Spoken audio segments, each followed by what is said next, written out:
जिसे प्रस्तावना में कहा गया, ये कार्यक्रम देश में 2 जगह हो गया, ये तीसरा है और चौथा मुंबई में होगा। क्योंकि 100 वर्ष के कार्यक्रम का विचार करने जब हम लोग बैठे तो बात ध्यान में आई कि संघ का नाम तो सब जानते हैं, आरएसएस कहने से सारी दुनिया में लोग जानते हैं, लेकिन संघ क्या है, क्यों है और क्या कर रहा है, इसकी जानकारी नहीं है। नाम को जानते हैं, काम को नहीं जानते। संघ के हितैषियों में भी ठीक ठीक जानकारी नहीं है। अब ऐसी जानकारी होने की आवश्यकता तो रहती ही है। ऊपर से संघ का काम देश में एक अनोखा काम है, दुनिया में एक अनोखा काम है। आजकल देश विदेश के लोग आते हैं संघ को देखने के लिए, हमारे कार्यक्रमों में आते हैं, देखते हैं। यूरोप के, अमेरिका के, अफ्रीका के, ऑस्ट्रेलिया के, एशिया के सभी जो आते हैं एक प्रश्न जरूर पूछते हैं बाद में कि हमारे देश के नई पीढ़ी के लिए हम भी कुछ ऐसा करना चाहते हैं, तो आप किस प्रकार हमको ट्रेनिंग दे सकते हैं। यानी जो संघ जिस पद्धति से चल रहा है वैसी पद्धति उनके भी पास नहीं है। और अपने देश के इतिहास में भी देखेंगे तो भी मुझे लगता नहीं कि तथागत बुद्ध के बाद इस प्रकार का प्रयास और पूरे भारत में एक साथ हुआ है। और इसलिए संघ को जानना है तो जो हमेशा की पद्धति है, अंग्रेजी में कहते हैं फ्रॉम नोन टू अननोन, ऐसा इसको समझ नहीं सकते, क्योंकि इसको जानने के लिए इसकी तुलना का दूसरा कुछ नहीं है।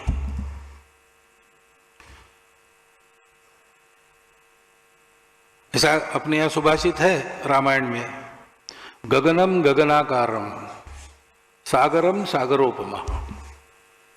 आकाश कैसा है, आकाश के जैसा ही है, उसके लिए दूसरा कंपेरेबल नोन उपलब्ध नहीं है, इसलिए आकाश आकाश जैसा है, सागर सागर जैसा है। राम रावण योर युद्धम राम रावण योरिव, राम रावण का युद्ध कैसा है वो उसके जैसा वैसा वही है, दूसरा नहीं है। ऐसे संघ के बारे में भी ये वस्तु स्थिति है कि संघ के जैसा दूसरा संगठन नहीं है। और इसलिए संघ को जानना है तो तुलना करते हैं तो गलतफहमी होती है। हम लोग संचालन करते हैं गणवेश में, उसको देखकर अगर आप सोचने लगे कि एक पैरामिलिट्री ऑर्गेनाइजेशन है तो वो गलत हो जाएगा। इतनी सारी सेवा करते हैं स्वयंसेवक, 1,30,000 से ऊपर छोटे बड़े सेवा प्रकल्प संघ के स्वयंसेवक विभिन्न संगठनों के माध्यम से देश भर में बिना सरकार का पैसा लिए चलाते हैं। अब कोई भी कह सकता है कि संघ एक सर्विस ऑर्गेनाइजेशन है, तो गलती होगी।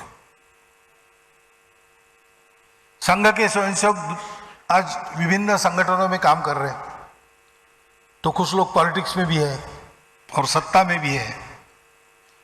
इसलिए बहुत लोगों की ये प्रवृत्ति रहती है कि संघ को बीजेपी के द्वारा समझना, तो बहुत बड़ी गलती होगी। संघ को समझना है तो संघ को ही देखना पड़ता है, और देख के समझ में न आने वाला संघ है, वो अनुभव करना पड़ता है। क्योंकि आखिर देखने वाला भी अपनी अपनी दृष्टि से देखता है, और ऊपर से जो दिखता है वो कैसा है।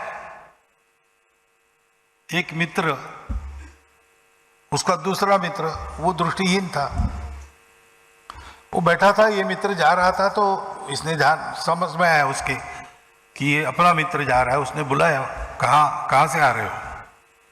तो मित्र ने कहा कि भोजन के लिए गया था। तो सूरदास ने कहा कि भोजन के लिए क्या खा के आए? उसने कहा पायस खा के आया। तो इसने पूछा पायस क्या होता है भाई? अरे पायस दूध से बनता है ना, सफेद सफेद बनता है। तो उसने कहा दूध तो पिया हूं मैं, लेकिन सफेद क्या होता है? उसने कहा सफेद मालूम नहीं तुमको, बगुले जैसा। तो उसने कहा बगुला क्या होता है? मित्र को लगा कि भोजन करके आए, पायस खा के आए, थोड़ा सोना है, इसके प्रश्नों के उत्तर देते बैठे तो क्या होगा। उसने कहा मैं बगुले के आकार से तुमको परिचित कराता हूं, ये मेरा हाथ, तुम हाथ लगा के देख लो। उसने अपना हाथ ऐसा किया और कहा कि इसको हाथ लगा के देख लो। तो सूरदास ने उसको देखा ठीक है ऐसा करके, और फिर उसने पूछा कि इतना टेढ़ा पायस तुमने खाया, तुम्हारे गले में नहीं अटका क्या?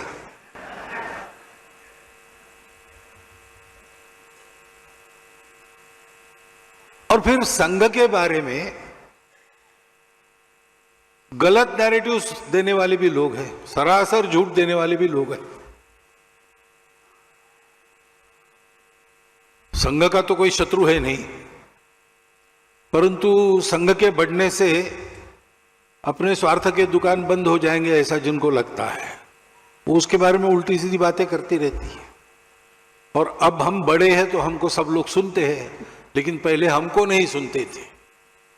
उसके कारण ही लगातार जो कुप्रचार चला है, उसके चलते भी कई प्रकार की गलतफहमियां रहती है।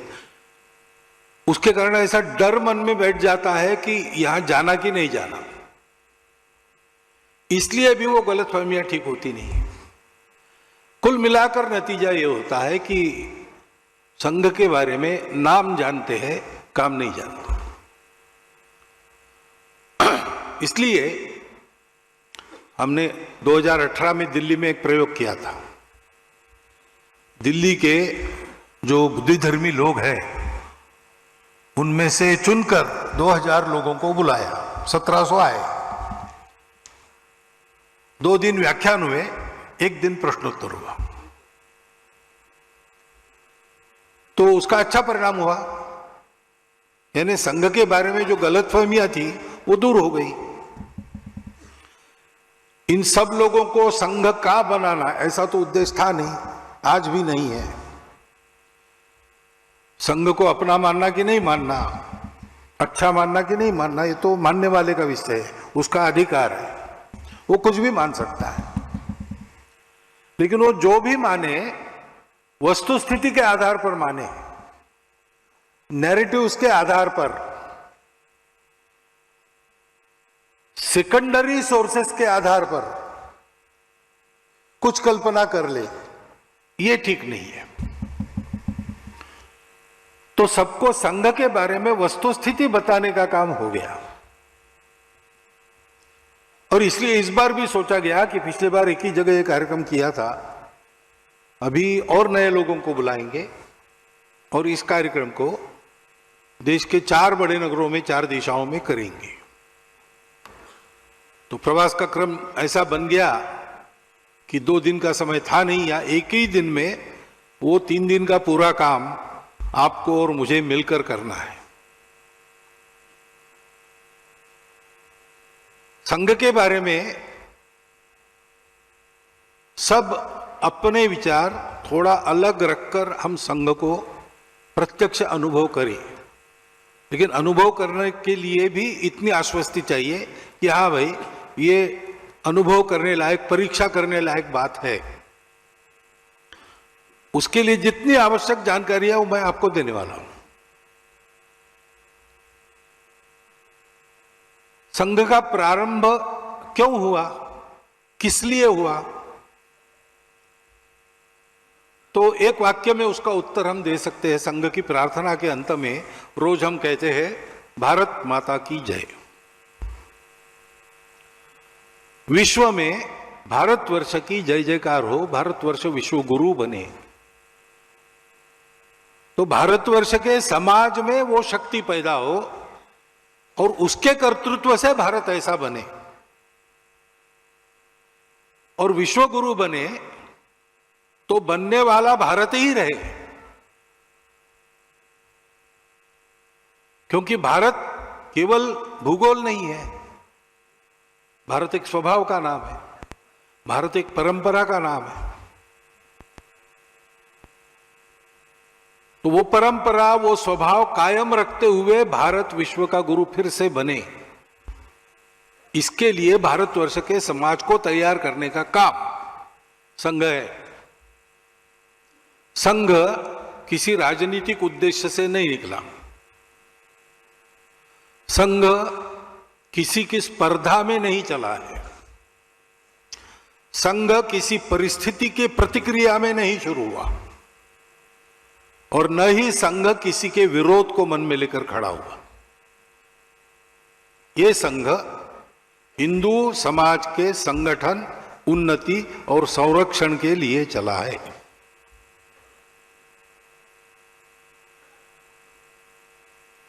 प्रयास बहुत लोगों ने किए। 1857 में ब्रिटिशों के खिलाफ अपना एक संघर्ष हुआ, देशव्यापी संघर्ष हुआ, परंतु हम लोग उसमें हार गए।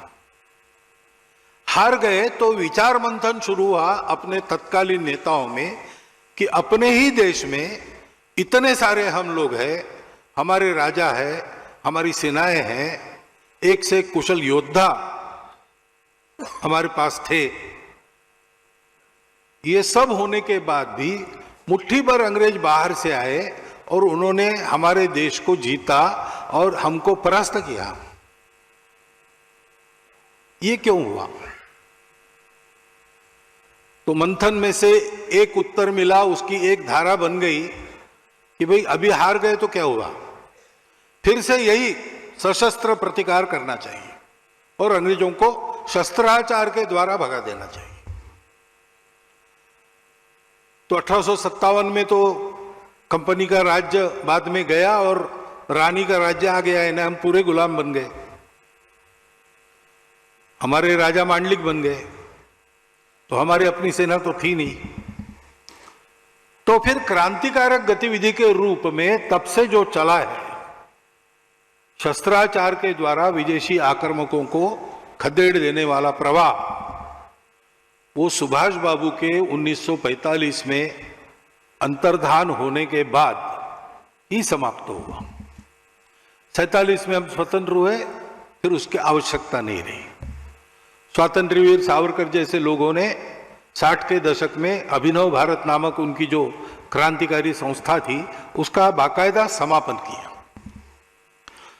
लेकिन इस अल्पावधि में लगभग 90 वर्षों में उस धारा ने हमको ऐसे दैदीप्यमान महापुरुष दिए, ऐसे चरित्र दिए, जिनका कीर्तन करके आज भी हमको जीवन में प्रेरणा मिलती है। दूसरा एक विचार रहा कि भाई लड़े तो हम उस समय, लेकिन सेना लड़ी, राजा लड़े, समाज तो अपने घर में बैठा था। ऐसा नहीं कि समाज स्वतंत्रता के विरुद्ध था, समर्थन तो था, लेकिन इसमें हमको कुछ करना होता है ये उसको पता नहीं, क्योंकि आधुनिक राजनीति की उसको समझ नहीं है। और इसलिए राजनीतिक जागृति भारतीय जनता की आवश्यक है, और इसलिए इंडियन नेशनल कांग्रेस को माध्यम बनाकर अपने तत्कालीन नेताओं ने उसको राजनीतिक जागृति का और स्वतंत्रता के संघर्ष का एक हथियार बना दिया। और उसके चलते भारत में व्यापक जन जागृति हुई। क्रांतिकारकों की धारा के साथ साथ आंदोलन की धारा इधर से चली, और ये जो सारी जनता जागृत हुई, वो जो करती रही उस समय वो देश के लिए करती रही। जो आंदोलन में थे, जेल में जाना पड़ा, लाठी खानी पड़ी, वो किया। जो नहीं कर सकते थे, उन्होंने ऐसे सत्याग्रही के शिविरों में उनके भोजन की व्यवस्था की। आदमी चरखा भी चलाता था, देश के लिए चलाता था। चरखा चला चला के लेंगे स्वराज लेंगे। चरखा चलाने से स्वराज मिलेगा ऐसा नहीं है, लेकिन सामान्य आदमी अपने जीवन में जीता था और कहता था कि मैं जी रहा हूं, देश के लिए जी रहा हूं। मैं देख रहा हूं मेरा जीना देश के छोटे मोटे काम में आए। सेतु बंधन में बड़े बड़े पत्थर लाने वाले वानर भी रहे, लेकिन एक गिलहरी सा एक रेती का कण में झाड़ू हुआ। इस भावना से समाज जागृत हुआ और इन दोनों प्रयासों का सुपरिणाम हमको स्वतंत्रता मिली। परंतु उसी समय 1857 के बाद एक और धारा चली जो सोचते थे कि अपने समाज का स्तर अंग्रेजी समाज से कम हो गया है, क्योंकि हम रूढ़ी कुरीतियों के शिकार हैं, दक्कनियानुसी बातों पर अंधविश्वास रखते हैं और इसलिए पहले समाज सुधार होना चाहिए, बाद में स्वतंत्रता। अभी स्वतंत्रता पाने लायक हम नहीं है और इसलिए राजा राममोहन राय के समय से वो जो धारा चली है समाज सुधार की, आज भी चल रही है। परंतु दुर्भाग्य से क्यों हुआ, क्या हुआ पता नहीं, ये हुआ कि वो एक द्वीप बनकर रह गया समाज के सागर में। हमारे विदर्भ में एक गांव है, वहां 38 जातियां रहती थी। वो जाति भेद भी था, तो एक महात्मा वहां गए, उन्होंने सारा भेद समाप्त करके जाति विरहित गांव ऐसा बनाने का प्रयास किया। 30 वर्ष वहां रहे, वहीं उनकी समाधि हुई। बड़ी श्रद्धा उनके बारे में है, मंदिर के सामने उनकी समाधि, उसकी भी पूजा प्रतिवर्ष होती है, मेला लगता है, ये सब है। परंतु जो 38 जातियां थी वो कायम है। 39वीं जाति एक आ गई जो जाति को नहीं मानती, ऐसा हो गया। अभी क्यों हुआ, क्या हुआ, कैसा हुआ, इसमें जाने को मैं कोई नहीं, हुआ है। उपयुक्त सुधार भी द्वीप बन के रह गए। और एक विचार था उसी समय चला कि हम में ये सारी गिरावट क्यों है, जागृति क्यों नहीं है, समाज में सुधार क्यों नहीं, तो हम अपने आप को भूल गए और इसलिए अपनों को भूल गए। अपना इतना बड़ा समाज दरिद्री है, अज्ञानी है, किसी को चिंता नहीं है, क्योंकि अंतर्निहित एकता की बात जो हमारे संस्कृति में चलती आई है, सर्वम खलु इदम ब्रह्मम, घट घट में राम, वो हम भूल गए, अपने मूल को भूल गए। इसलिए अपने मूल की ओर वापस चलो। और दो प्रमुख नाम तो लेने ही पड़ते हैं उस धारा को उल्लेख करने समय। एक है यहां के स्वामी विवेकानंद, दूसरे पंजाब के स्वामी दयानंद महर्षि। स्वतंत्रता के आंदोलन के काल में 1857 के बाद और स्वतंत्र भारत में भी आज तक जो बहुत सारे कार्य चले हैं, उन कार्यों की प्रेरणा कहीं ना कहीं इन दो में से किसी महापुरुष में निहित है। परंतु वो भी धारा, वो भी आज भी चल रही है, अच्छा चल रहा है, परंतु समाज व्यापी नहीं हुआ। संघ के जो संस्थापक थे डॉक्टर हेडगेवार, वो इन चारों धाराओं में काम करके कार्यकर्ता के नाते उन कार्यों का प्रत्यक्ष अनुभव ले चुके थे। डॉक्टर हेडगेवार के जीवन में दूसरा उद्देश्य नहीं था, उनको देश का ही काम करना था, क्योंकि जन्मजात देशभक्त थे। ने चौथी प्राइमरी स्कूल में, चौथी के क्लास में विक्टोरिया रानी का राज्यारोहण समारंभ हुआ तो अंग्रेजों का साम्राज्य जहां जहां था, भारत में भी था, सर्वत्र हुआ, सरकारी संस्थानों में, स्कूलों में भी हुआ, इनके भी प्राइमरी स्कूल में हुआ। और उस समय मिठाई बांटी गई जैसे बांटते हैं, तो इन्होंने ये मिठाई फेंक दी कचरे में। तो शिक्षकों ने पूछा क्यों फेंकी भाई, बच्चे हो, मिठाई नहीं खाते हो? तो कहा ये तो मिठाई नहीं, जहर है। हमारे राज्य को निकालकर अपना झंडा गाड़ने वाले परकीय लोगों की रानी का राज्यारोहण हमारे लिए शोक दिन है, उत्सव का दिन नहीं है। और उसके उपलक्ष्य में जो मिठाई आई है वो हमारे लिए जहर है। ये बचपन में उनकी प्रवृत्ति थी। तो बचपन से ही अनाथ हो गए।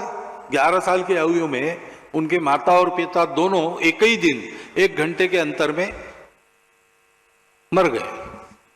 प्लेग चल रहा था नागपुर में, तो बीमार रोगियों की सेवा का काम दोनों करते थे। सेवा करते करते इनको भी प्लेग हो गया। एक दिन की बीमारी में, एक ही दिन 1 घंटे के अंतर में दोनों चले गए। तो बड़ा दरिद्रता में जीवन जीना पड़ा। लेकिन प्रवृत्ति ऐसी होने के कारण स्वाभिमान पूर्वक अपना जीवन जीते हुए पहले 10वें क्लास में अपना स्थान उन्होंने कायम रखा और देश के लिए जो चल रहा था उन सब बातों में वो सक्रिय रहते थे। नागपुर में वंदे मातरम आंदोलन का नागपुर के विद्यालयों में संगठन उन्होंने किया। और जब ये स्कूल के इंस्पेक्टर आए स्कूल में, तो उनका स्वागत वंदे मातरम की घोषणाओं से हुआ। तो अंग्रेज सरकार जागृत हो गई, उनके कान खड़े हो गए। उन्होंने नागपुर के सब विद्यालय बंद कर दिए और पता लगाना शुरू किया कौन है इसके पीछे। नागपुर के उस समय के नामवर बड़े नेता जो थे वो तो थे ही पीछे से, परंतु जिनके हाथों ये काम हुआ वो डॉक्टर एडगेवार और उनकी एक टोली थी। लेकिन उसका पता नहीं लगा। 4 महीने तक स्कूल बंद रहे, छानबीन चलती रही, पता कुछ नहीं लगा। तो फिर एक नॉमिनल अपोलॉजी के साथ विद्यालय शुरू करना ऐसा शुरू हुआ कि बच्चे आएंगे, गेट पर हेडमास्टर खड़े रहेंगे, अंदर आते हुए प्रत्येक बच्चे को पूछेंगे गलती हुई ना, मुंडी हिलाना, मुंडी हिलाया तो प्रवेश। स्कूल शुरू हो गए। लेकिन 2 लोगों ने इतना भी करने से इनकार कर दिया। उसमें एक डॉक्टर एडगेवार थे। स्वप्न में भी हम हमारे माता को वंदन करना, वंदे मातरम करना ये गलत है ऐसा कह नहीं सकते, तो हम माफी कैसे मांगेंगे? हम विचार ही नहीं कर सकते मुंडी हिलाने का। तो रस्टिकेट हो गए। ऐसे विद्यार्थियों के लिए उस समय राष्ट्रीय विद्यालय रहते थे, वहां पर उन्होंने प्रवेश लिया। उसको भी अंग्रेजों ने बंद कर दिया। तो निजी तौर पर परीक्षा में बैठे और फर्स्ट क्लास में पास हो गए। इसलिए नागपुर के नेता ने सोचा कि ये बड़ा होनहार बालक है, संघर्षशील है, कष्ट सहन करने की आदत है और सबसे अधिक बात इन्हें प्रामाणिक है। इसको कलकत्ता डॉक्टरी पढ़ने के लिए भेजेंगे। तो उन्होंने चंदा करके, थोड़ी सी व्यवस्था करके डॉक्टर साहब को यहां कलकत्ते में नेशनल मेडिकल कॉलेज में प्रवेश दिलवा दिया। यहां आना और फीस वीस का प्रबंध हो गया, खाना और रहने का प्रबंध नहीं था। तो उधर के 2 विद्यार्थी यहाँ एक लॉज में रहते थे, उनके पलंगों के बीच में अपनी पट्टी बिछाकर वो सोते थे। और भोजन का टिफिन 3-4 लोगों का आता था, उसमें इनका भी भोजन निकल जाता था। ऐसे कुछ दिन करना पड़ा उन्हें। परंतु भेजा इसलिए नहीं था कि केवल डॉक्टर बनेंगे, भेजा इसलिए डॉक्टरी तो बहाना था। यहां अनुशीलन समिति थी उस समय, क्रांति कार्य का सारा समन्वय अनुशीलन समिति से के द्वारा होता था। तो उससे संपर्क करना ये काम उनको दिया गया। और पश्चिम भारत में क्रांति कार्य का श्री गणेश करना। उन्होंने दोनों काम अच्छे किए। डॉक्टरी भी 4 साल के बाद फर्स्ट क्लास में पास हो गए। और महाराष्ट्र यानी राजस्थान से आंध्र तक के इलाके में क्रांतिकारकों को बसाना, उनकी व्यवस्था करना, शस्त्र आदि पहुंचाना, योजना बनाना, ये सारा संगठक का काम उन्होंने किया। लेकिन वो विफल हो गया आंदोलन। आंदोलन विफल हो गया तो डॉक्टरी पढ़ने के बाद उन्होंने प्रतिज्ञा ली थी अनुशीलन समिति के प्रवेश में, जो प्रतिज्ञा लेनी पड़ती थी काली माता के मूर्ति के आगे कि इस जन्म में देश का ही विचार करूंगा, मेरा अपना करियर वगैरह सारी बातें अगले जन्म के लिए। तो उनको एक नौकरी चलकर आई थी बर्मा में, 3000 रुपया महीना उस समय की। लेकिन उन्होंने प्रिंसिपल को कह दिया कि मुझे पैसा कमाना नहीं है, मैं देश का काम करने वाला हूं। नागपुर में आए तो चाचा जी ने विवाह के बारे में पूछा। उन्होंने कह दिया कि ये मेरा विचार नहीं है, मैं देश के लिए ही काम करूंगा। कठिन पथ है, कुछ भी कष्ट सहन कर सकते, मैं करूंगा और किसी को मेरे साथ लेकर ये नहीं करूंगा, इसलिए अविवाहित रहना है। प्रैक्टिस नहीं की, अविवाहित रहे। और असहयोग आंदोलन चल रहा था, उसमें गांव गांव गए, भाषण दिए, जागृति की, तो उन पर राजद्रोह का अभियोग चला, सेडिशन। उसमें आंदोलन में बहुत लोगों पर अभियोग चलते थे, लेकिन तय यह था कि सजा भुगतना, बस डिफेंस नहीं देना कोर्ट में। लेकिन इन्होंने कहा कि मैं डिफेंस देता हूं क्योंकि और एक भाषण मेरा होगा, और उस समय जनता और पत्रकार भी रहते थे कोर्ट में, तो मुझे प्रचार का और एक मौका मिलेगा। तो उनका भाषण जो डिफेंस का था, उन्होंने शुरू यहां से किया कि न्यायाधीश साहब मुझे ये बताओ कि किस कानून के तहत अंग्रेज लोग यहां आकर भारत पर राज्य कर रहे हैं। स्वतंत्रता तो प्रत्येक मनुष्य का जन्मसिद्ध अधिकार है, ये सारी दुनिया मानती है। तो कोई कानून है क्या अंग्रेज हम पर राज कर रहे? नहीं है। और इसलिए अंग्रेजों का राज्य इल्लीगल है, आपका कोर्ट इल्लीगल है, आप भी इल्लीगल जज हो, मैं आपके अधिकार को मानता ही नहीं हूं। मैंने यही बताया देशवासियों को कि स्वतंत्र होना हमारा अधिकार है, और स्वतंत्र कैसे होना ये मैंने उनको बताया। सर्वसम्मत कानून के आधार पर जो है वो मैंने बताया। मैंने कोई गुनाह किया नहीं है, और मैंने किया गुनाह कि नहीं गुनाह उसका निर्णय आप नहीं कर सकते, क्योंकि मैं आपको मान्यता नहीं देता। तो उनको 1 साल सश्रम कारावास की सजा देते समय मैजिस्ट्रेट ने रिमार्क लिखा, ऑबिटर डिक्टा कहते हैं ना, ऐसा लिखा कि इनके जिन भाषणों के कारण इन पर आरोप लगा है, उससे इनका डिफेंस का भाषण ज्यादा सेडिशियस है। ऐसे वो थे, और इसलिए इन सब प्रकार की धाराओं में वो सक्रिय थे। स्वयं अध्ययन चिंतन भी करते थे, और इन सभी धाराओं में जो धुरीण लोग उस समय काम करते थे, इन सब से उनकी भेंट भी होती थी, चर्चाएं भी होती थी। लोकमान्य तिलक, महात्मा गांधी, वीर सावरकर, सुभाष बाबू, भगत सिंह, राजगुरु, मदन मोहन मालवीय, ऐसे अनेक लोगों से उनकी बातें होती। सुभाष बाबू से भी। उसमें से उनको एक बात ध्यान में आई कि मेरा अध्ययन और चिंतन मुझे जो बता रहा है, वही एक बात सबके मन में है। और वो बात क्या है कि सबको लगता था कि देश की एक समस्या उठाकर उसको ठीक करने के लिए हमने अपना जीवन लगा दिया, और इसलिए ये समस्या कभी न कभी ठीक हो जाएगी। परंतु समस्या फिर से नहीं आएगी, इसकी गारंटी क्या है? क्योंकि स्वतंत्रता की ही बात करें तो अंग्रेज कोई हमको गुलाम बनाने वाले पहले नहीं थे। उसके पहले सीमा के पार से इस्लाम का आक्रमण आया, 500 साल तक सारे देश में आसाम छोड़ के, और उन्होंने अपना खेल खेला। उसके पहले शक थे, उसके पहले कुषाण थे, उसके पहले सिकंदर था, उसके पहले हूण आए थे। अंग्रेज तो 8वें थे। तो बार बार कोई आता है, दूर से आता है, हमसे बर्बर है, हमसे श्रेष्ठ नहीं है, मुट्ठी भर लोग रहते हैं, और हम जो दुनिया में सबसे अमीर, सबसे पराक्रमी, सबसे नीतिमान, श्रेष्ठ तत्वज्ञान के धारण करने वाले हमको जीत लेते हैं, गुलाम बनाते हैं। और ये बार बार होता है, एक बार नहीं। तो अब की स्वतंत्रता तो मिल जाएगी, परंतु मिलने के बाद टिकेगी कैसे? कोई दूसरा आके हमको गुलाम तो नहीं करेगा। ये भीति सदा रहेगी, क्योंकि अपने समाज में स्वार्थ और भेद है।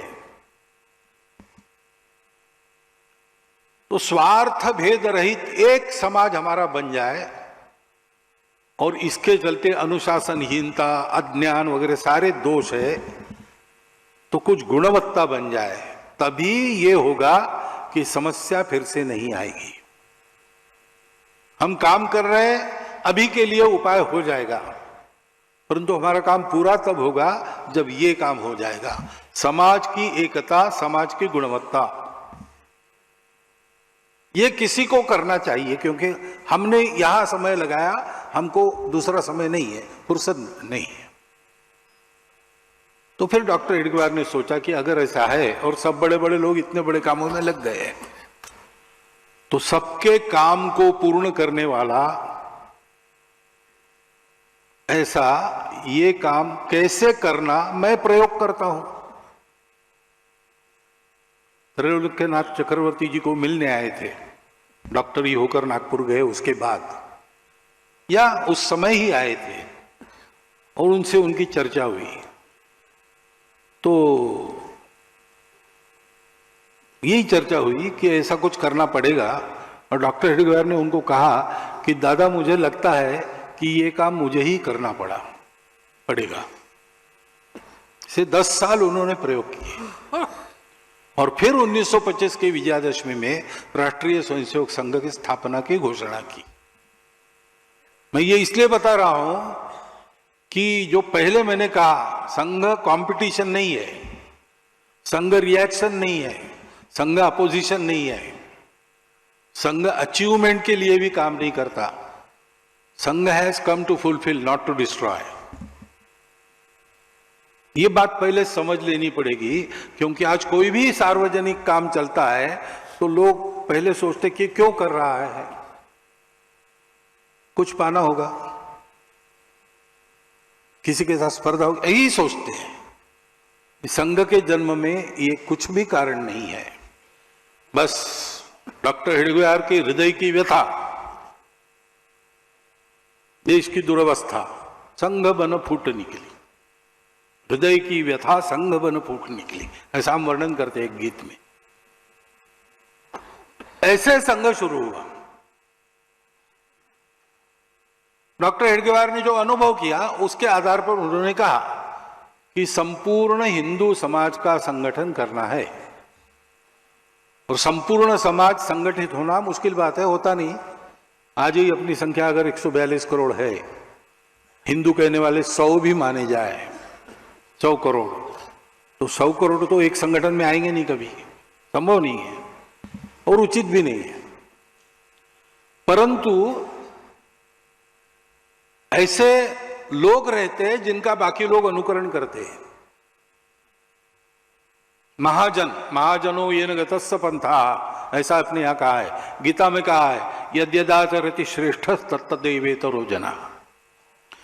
तो समाज के श्रेष्ठ जन जो करेंगे उसकी फैशन बनती है, उस वातावरण में समाज अपने आचरण का परिवर्तन करता है। तो गांव गांव में, गली गली में ऐसे समूह हो कार्यकर्ताओं के जो स्वयं शुद्ध चरित्र है, जिनके जीवन में बिल्कुल स्वार्थ नहीं, समाज से जिनका नित्य और जीवंत संपर्क है, और उनको देखकर समाज अपना आचरण कैसे करना है तय करता है। ऐसा देशव्यापी कार्यकर्ताओं का समूह चाहिए। ऐसा समूह खड़ा करने के लिए ऐसे व्यक्तियों का निर्माण करना पड़ेगा। व्यक्ति निर्माण के द्वारा देशव्यापी कार्यकर्ताओं के समूह के अभिसरण से वातावरण, उस वातावरण में सामाजिक परिवर्तन, समाज का संगठन, इसी को हम कहते हैं लोक संग्रह। अच्छा शब्द वो है, लोक संपर्क, लोक संस्कार, और फिर संस्कारित लोगों के अच्छे कार्य में योजना, इसको लोक संग्रह कहा गया है। उन्मार्गगामी नहीं होने देना, लोगों को सन्मार्गगामी बनाना। इसलिए वो किए बिना केवल नेताओं के भरोसे, पार्टियों के भरोसे, किसी विचार के या किसी नीति के भरोसे, अवतारों के भरोसे देश बड़ा नहीं होता। ये तो बहुत है, अपने आप हो गए एक से एक। किसी देश को इतना बड़ा सौभाग्य नहीं मिला, हमको मिला है, लेकिन बार बार हमको इस अवस्था का सामना करना पड़ता है, क्योंकि ये सब सहायक होते हैं, ये कारण नहीं बनते। कारण तो सामान्य समाज की एकता और गुणवत्ता होती है। किसी ने कहा था अपने देश में, मैंने सुना है कि बाबू जयप्रकाश इस्राएल गए, वहां का सारा वातावरण देखा उन्होंने, और ऐसे ही बोलते बोलते कह दिया कि हमारे देश में ऐसा कब होगा। तो वहां के व्यक्ति ने कहा कि आपके देश में युवा लोग कौन से गाने गाते हैं मुझे बताओ, तब मैं बताऊंगा कब होगा। समाज की गुणवत्ता, समाज की एकता के कारण देश का भाग्य परिवर्तन होता है।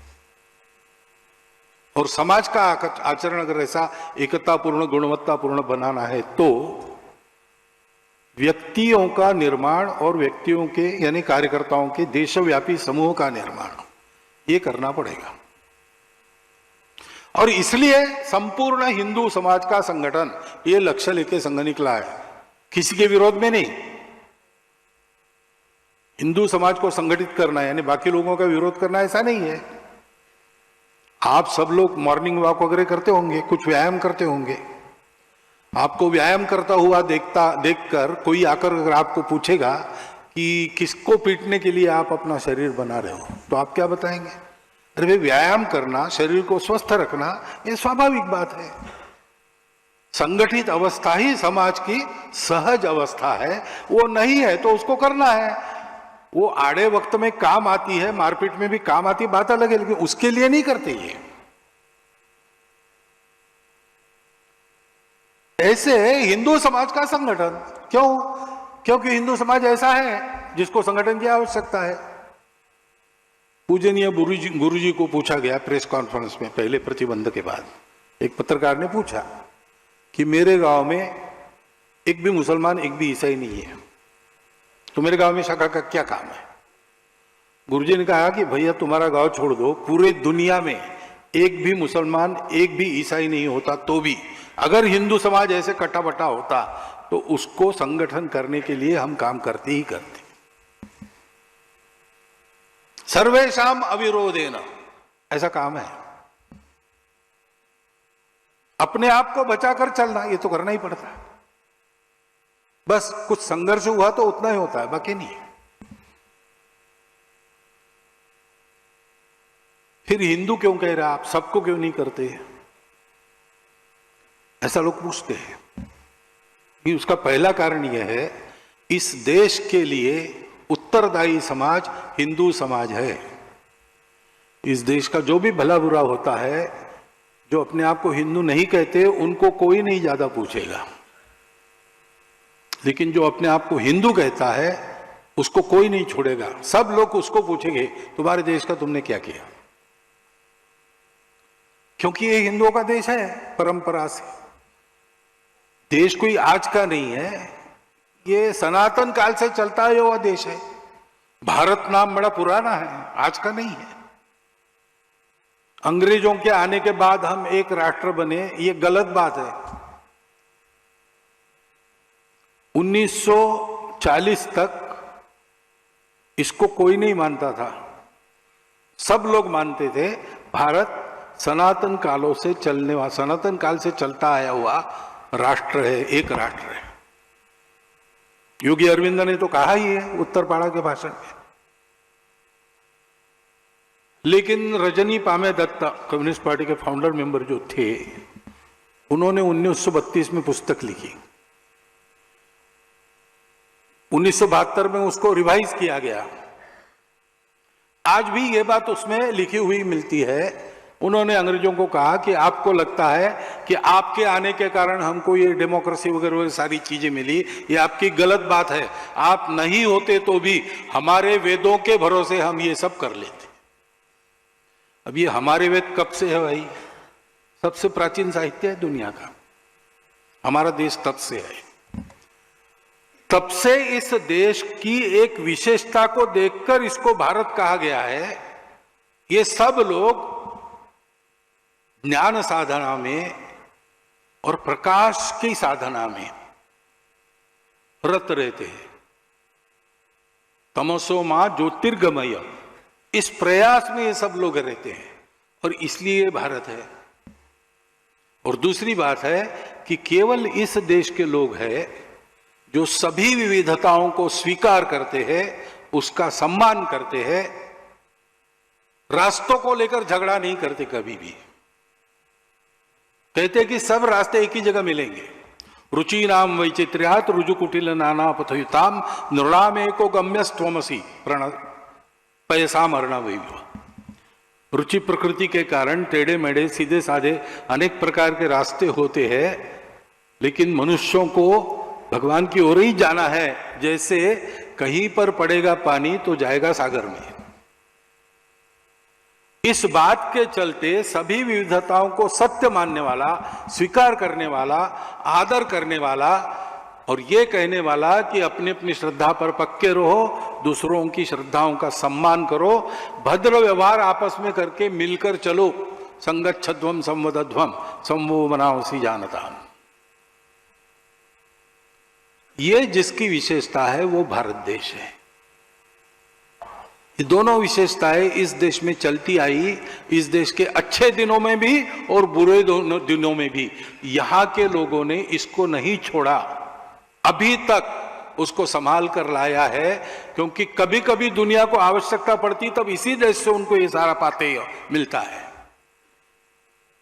ये किसने किया है? परंपरा से जिसने ये किया है उसको हिंदू नाम है। हिंदू नाम किसी पूजा का नाम है क्या? किसी एक खान पान रीति रिवाज का नाम है क्या? एक भाषा, एक भूषा, इसका नाम है क्या? ऐसा नहीं है। हिंदू वास्तव में नाम भी नहीं है, हिंदू एक विशेषण है, एडजेक्टिव है। हम उसका नाम जैसा आजकल उपयोग करते हैं, ये हमारी गलती है। इस स्वभाव के जो लोग हैं उनकी पूजा कोई भी हो, स्वदेशी हो या विदेशी हो, उनकी भाषा कोई भी हो, स्वदेशी हो या विदेशी हो, उनके खान पान, रीति रिवाज सब कुछ अलग अलग होने के बाद भी ये अगर मानते हैं तो वो हिंदू संस्कृति के अंदर, हिंदू धर्म के अंदर चल रहे। फिर से, धर्म यानी रिलीजन नहीं, संस्कृति यानी कल्चर नहीं, ये अपने शब्द है, अपनी परंपरा के शब्द है। उसके अर्थों के बारे में आज मैं नहीं बोलूंगा, आप लोग अध्ययन कर सकते हैं। सर्व समावेशक, सबको, सबका कल्याण चाहने वाला, सारी पृथ्वी को कुटुंब मानने वाला, विश्व एक घर बनकर रहे ऐसी कल्पना करने वाला, इस देश का ये विरासतदार है, वो हिंदू है। वो इस देश से क्यों जुड़ा है? क्योंकि इस देश के कारण ही हम ऐसे बने हैं। अपनी मातृभूमि सुजल सुफल मलय शीतल थी, उस समय जनसंख्या भी कम थी, इसलिए स्ट्रगल फॉर एग्जिस्टेंस वगैरह हमारे यहां नहीं हुआ। सब खा सकते थे, सब मेहनत करते थे, खाते थे, भरपूर था। और उस समय तो पहाड़ और सागर लांग के कौन देश में आएगा? बाहर से कोई आ नहीं सकता था। इक्के दुक्के आ गए तो उनको हम बसा लेते थे। अरे हमारी देवी देवता अलग है तो हमारे पहले से 33 करोड़ है। हमारी भाषा अलग है, हमारी पहले से भाषाएं अनेक है। और इसलिए ना हमको बाहर लड़ने की जरूरत पड़ी, अंदर लड़ने की जरूरत पड़ी। और हमको फुर्सत भी मिली। उस फुर्सत का उपयोग हमने सुख का निदान खोजने के लिए किया। दुनिया बाहर खोज के रुक गई, हम अंदर खोजते चले गए, तो हमको बात मिली, यूनिटी ऑफ एग्जिस्टेंस, सारा अस्तित्व एक है और हम सब लोग उस अस्तित्व के अंग हैं। हमारी सारी विविधता उस एकता से निकली है, उसी का आविष्कार है, उसी का श्रृंगार है। ये हुआ और इसलिए ये मातृभूमि हमारी, इसने हमको अन्न पानी पोषण तो दिया, रहने के लिए आसरा दिया। इतना ही नहीं, हमको संस्कार भी दिया जैसे माता देती है। इसलिए भारत माता है, उसको माता मानकर पुत्र भाव से उसकी सेवा करने वाला वो हिंदू है। और ये केवल मैं भाषण में बोल रहा हूं ऐसा नहीं, अपना हजारों वर्षों का इतिहास देख लीजिए। इस धर्म संस्कृति के मूल्यों के लिए, उनको सरसाने के लिए, उनको सुरक्षित रखने के लिए खून पसीना हमारे पूर्वजों ने बहाया है। उन्हीं का सारे भारत में आदर है। वो किसी प्रांत के रहने वाले थे, किसी भाषा के बोलने वाले रहे, किसी पूजा को मानने वाले रहे, लेकिन इसमें जिन्होंने अपना जीवन खर्चा किया उनके बारे में भारत में सर्वत्र सम्मान है। पूर्वजों से, क्योंकि उन्हीं का रक्त में आज भी खेल रहा है। विज्ञान कहता है कि अखंड भारत के इंडो ईरानियन प्लेट पर जो मानव समूह आज है उसका डीएनए 40,000 वर्षों से समान डीएनए है। हम समान पूर्वजों के वंशज हैं, हमारी यह मातृभूमि है, इसके सिवाय हमको दुनिया में दूसरी गति नहीं। भावनिक विचार कीजिए या वास्तविक विचार कीजिए, भारत की प्रतिष्ठा दुनिया में हमारी प्रतिष्ठा है, भारत की सुरक्षा दुनिया में हमारी सुरक्षा है। व्यावहारिक बात है बिल्कुल। और ये विश्व धर्म, विश्ववारा संस्कृति, जिसको आज हिंदू धर्म, हिंदू संस्कृति कहा जाता है, वास्तव में जो मानव धर्म और मानव संस्कृति है उसको सारी दुनिया को समय पर देने के लिए ये एक उद्देश्य मन के पीछे रखकर कुछ बोल सकते हैं, कुछ बोलते हैं, कुछ जानते हैं, कुछ अबोध है, लेकिन सबके मन के अंदर ये बात छुपी है। किसी को भी पूछिए भारतवर्ष में जीना क्यों है, वो तो बताएगा भी जीते जीते भगवान मिल जाए, जन्म जन्म का चक्कर समाप्त हो जाए। और भाई वो ठीक है, मरने के बाद होगा, लेकिन जीवन तो जीवन भाई देखो, साईं इतना दीजिए जामे कुटुंब समाए, मैं भी भूखा ना रहूं, साधु भी भूखा न जाए। सारे भारतवर्ष में सब लोग बोले करते होंगे, नहीं करते होंगे आज, लेकिन मान्यता अभी भी नीचे से ऊपर, गरीबों से अमीरों तक, किसी भी जाति में, प्रांत में, कहीं भी जाइए यही है। और इसलिए ये हिंदू राष्ट्रीयता है, ये हमारा हिंदू राष्ट्र है। इस दृष्टि से देखेंगे तो भारतवर्ष में आज कौन हिंदू नहीं है? भारतवर्ष में सब हिंदू है। बस कुछ हिंदू है जो कहते हैं हाँ गर्व से कहो हम हिंदू हैं, कुछ हिंदू है जो कहते हैं भाई गर्व क्या करना, हिंदू तो हम है और रहेंगे। कुछ हिंदू कहते भाई हिंदू हम है लेकिन पूछो मत, और मैं जोर से नहीं बोलूंगा, तुमको प्राइवेटली बताऊंगा हूं करके। तो कुछ भय है उनको, स्वार्थ है, क्या पता नहीं। और कुछ हिंदू है जो भूल गए, अब धीरे धीरे उन्होंने याद करना शुरू किया है, लेकिन वो याद न करे, उनको भूल पड़े उसकी, इसके भी प्रयास हो रहे हैं। भारत को बड़ा करना यानी इन बातों का बड़ा होना है। यह विश्व धर्म फिर से विश्वव्यापी हो जाए, ये विश्ववारा संस्कृति सबके आचरण में आए। दुनिया को चाहिए, आज दुनिया इन बातों के लिए तरस रही है, देगा भारत ही, ये सबको पता है।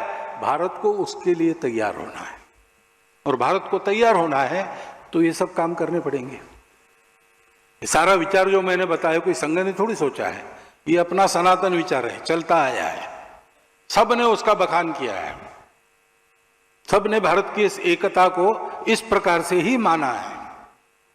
आप किसी भी अपने नेता का वक्तव्य, पुस्तक देख लीजिए, पुराने गांधी जी का हिंद स्वराज देख लीजिए, सुभाष बाबू का तरुणेर प्रश्न देख लीजिए, सब लोगों ने कहा है। 1940 तक ये मान्यता थी सबकी, 40 में विश्व की राजनीति बदल गई है, उसके चलते अपने अपने सुविधा का स्वर प्रत्येक ने पकड़ा, उसके कारण मतभेद है और कुछ नहीं है। और अब विस्मृति हो गई हम क्या थे, परंतु यह सत्य है, इस सत्य को लेकर संघ चल रहा है, इसमें कोई समझौता नहीं है। संपूर्ण हिंदू समाज का संगठन करने की जो कार्य पद्धति है वो संघ की अपनी खोज है, डॉक्टर एडगेवार की खोज। बहुत सीधी सरल पद्धति है, घंटा भर आओ, जैसे आप अपने लिए व्यायाम करते हो तो राष्ट्र के लिए योग्य बनने का 1 घंटे का व्यायाम है, उसको संघ की शाखा कहते हैं।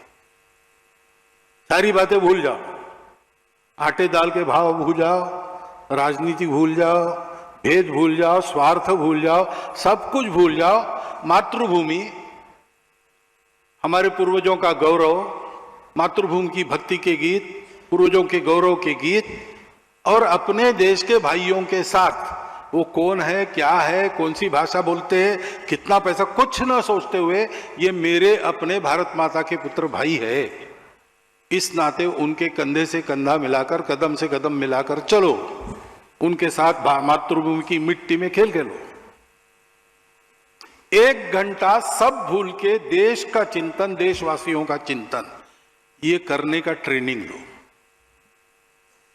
ये करते समय सबको साथ लेकर चलना, सबके साथ चलना, इसका स्वभाव बनाओ।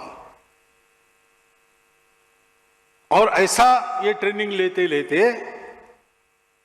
उर्वरित समय में अपनी रुचि, क्षमता, समय के अनुसार समाज के हित का कोई भी काम चुनकर उसमें अपना समय दो, अपनी संपत्ति दो, जितनी दे सकते हो। तन मन धन पूर्वक इसमें लग जाओ और प्रामाणिकता से लग जाओ। किसी को दिखाने के लिए नहीं करना है, स्कोर कार्ड पर स्कोर बढ़ाने के लिए करना है। ये मेरा कर्तव्य है। मैं इस राष्ट्र का पुत्र हूं, राष्ट्रीय हूं, भारत माता का संतान हूं। मेरे अपने लोग हैं, मेरा अपना समाज है इतना बड़ा, उसको ठीक करना मेरा काम है। जैसे मेरे घर को ठीक रखना मेरा काम है, वैसे ये भी मेरा काम है। इसको ठीक रखूंगा तो घर भी ठीक रहेगा, मैं भी ठीक रहूंगा। घर और मैं ठीक रहेंगे, लेकिन ये बिगड़ गया तो सब कुछ मटिया मिट हो जाएगा। इसका अनुभव हम लेते हैं। ये करना है 1 घंटा व्यायाम, उसके बाद ही तो कर रहे, धीरे धीरे बढ़ रहा है। पहले समझ में नहीं आता था लोगों को इससे क्या होगा, अब समझ में आ रहा है। तब जो लोग कहते थे कि इनको छोड़ने वाला नहीं, हवा में डंडे घुमाते हैं, बेकार, इनको ध्यान मत दो। आज जो लोग कहते रहे सावधान रहो इनसे, छोटा भी बालक आ गया, नहीं नहीं नहीं, क्या, अरे आगे बहुत बड़ा हो जाता है। लेकिन बड़ा हो जाता नहीं, किसी के विरोध में नहीं हो जाते, देश के लिए चल रहा है भाई, सारे देश को ये हमको समाज का संगठन करना है। समाज में अपना अलग प्रभावी संगठन नहीं करना है, क्योंकि देश का भाग्य परिवर्तन संपूर्ण समाज के लगने से होता है। जैसे नेता नारा नीति पार्टी अवतार विचार महापुरुष काम नहीं करते, सहायक होते हैं, वैसे संघ जैसा संगठन भी वो कारण नहीं होता, वो सहायक होता है। कारण तो पूरे समाज की एकता और गुणवत्ता होती है। उसको बांधने का काम ये संघ का काम है, और कोई संघ का काम नहीं है। स्वयंसेवक बहुत काम करते हैं, सेवा कर रहे हैं, वो उनके काम है। संघ ने तो पहले से तय किया कि हम यही एक काम करेंगे, क्योंकि बड़ा समय खाने वाला और बहुत उस पर केंद्रित होकर करने वाला काम है। वहां कोई दुविधा नहीं चलती, 10 काम नहीं चलते, इसी पर केंद्रित होना पड़ता है। और इसलिए संघ ने कहा कि संपूर्ण हिंदू समाज को संगठित करना छोड़कर हम कोई काम करेंगे नहीं, और वो काम हमारा होने के बाद हमको दूसरा कोई काम करना नहीं, क्योंकि तब किसी संगठन की आवश्यकता नहीं रहेगी, संगठित समाज अपना काम कर लेगा। लोगों ने पूछा फिर कैसे होगा, संघ कुछ नहीं करेगा, फिर बाकी सब होगा। कैसे होगा भाई, स्वयंसेवक कुछ नहीं छोड़ेगा। तो संघ से तैयार हुए स्वयंसेवक जब संख्या बढ़ी, तब वो सोचने लगे समाज में कहाँ आवश्यकता है वहां काम करेंगे। जैसा उनको लगा वैसे गए, अपने मन से गए, वहां उन्होंने काम खड़े किए, अथवा पहले से चल रहे थे अच्छे काम, उसमें शामिल हो गए। चल पड़े ये काम तो उनको सहायता की आवश्यकता हुई, तो सहायता संघ ने की, आज भी करता है और सबको करता है। अच्छे काम के लिए कोई भी आता है तो हम उसका विचार नहीं देखते, हम उसकी पार्टी, भाषा, भूषा कुछ नहीं देखते। काम अच्छा है, समाज के हित का है, और प्रामाणिकता से, निस्वार्थ बुद्धि से चल रहा है, तो हम सबको मदद करते हैं। मैं अनेक उदाहरण बोल सकता हूं, लेकिन बताना ठीक नहीं है। एक तो अपनी जाहिरात भी करनी नहीं है, और शायद कठिनाई होगी किसी को, लेकिन सबको हम मदद करते हैं। अच्छे काम में निस्वार्थ बुद्धि से किया जाता है। अच्छा काम करो और बाद में टिकट मांगो, ऐसा नहीं। ऐसा हम चलते हैं, ऐसा संघ चल रहा है। 100 साल चला है, आसानी से नहीं चला है, बहुत कष्ट हुए, क्योंकि पहले तो डॉक्टर हेडगेवार अकेले ही थे जो ऐसा सोचते थे। तो ये एक से दशलक्ष होकर कोटियों को है बुलाते, ये अवस्था कैसे आई और इस अवस्था को पाने के बाद अब आगे हमारा क्या विचार है, इसके बारे में जानकारी मैं अगले वक्तव्य में दूंगा।